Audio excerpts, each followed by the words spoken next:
Kalau orang tahu merasakan rasa sakitnya dicubit, dia akan nyubit. Karena itu kata Quran, bahasa paling damainya adalah pikirkan dulu sebelum berbuat. Apa akibatnya?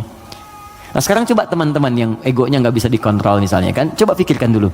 Kalau kira-kira orang lain menerima perlakuan seperti yang Anda lakukan sekarang, bagaimana rasanya? Anda diperlakukan begitu seperti apa? Istri mau marah sama suami, suami mau marah sama istri, sebelum marah pikirkan dulu, kira-kira kalau saya marah, bagaimana perasaannya? Kalau saya dimarahi, bagaimana rasanya? Itu yang pertama. Kalau itu belum bisa meredakan sedikit, karena memang setan menguasai, maka Nabi berikan jalan.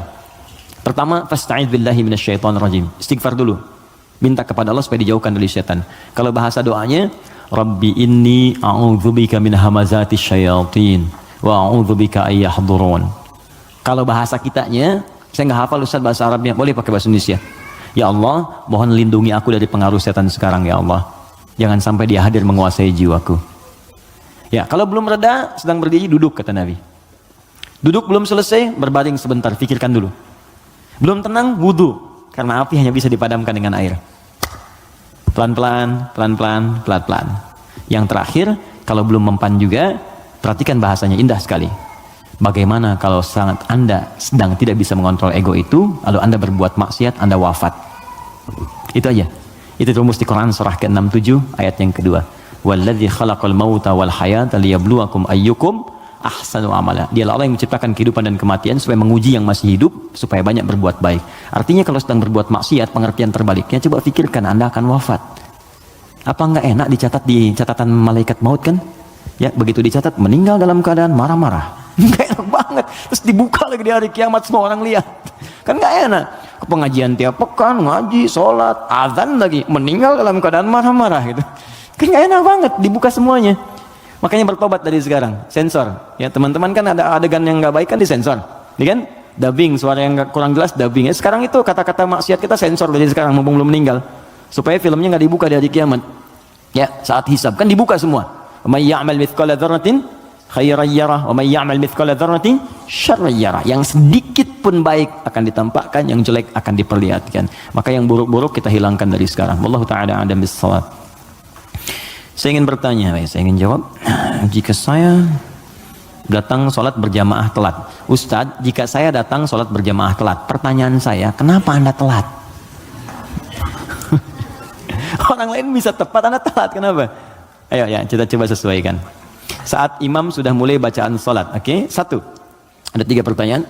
Bila imam akan segera ruku, apakah saya boleh baca doa iftitah dulu, lanjut al-fatihah? Gini, ruku itu saya pernah jelaskan, itu seakar dengan kata rakaat, berasal dari kata ruku. Artinya kalau imam sudah mendapatkan ruku ya, Allahu Akbar ruku, lalu Anda ikut ruku. Nah kalau Anda sudah ikut ruku itu artinya Anda dapat 1 rakaat. Paham ya? Dapat 1 rakaat. Nah sekarang persoalannya adalah ketika imamnya masih berdiri, terus tahu akan ruku dari bacaan jahar kelihatannya, ya. Walam yakul lahu kufuwan ahad. Mau ruku nih, Anda datang takbir, Allahu Akbar. Apa yang harus saya lakukan Ustaz? Kalau masih sempat baca Al-Fatihah 3 ayat saja. Bismillah, Alhamdulillah, Ar-Rahmanir-Rahim. Langsung ke Al-Fatihah. Lewati iftitahnya. Langsung.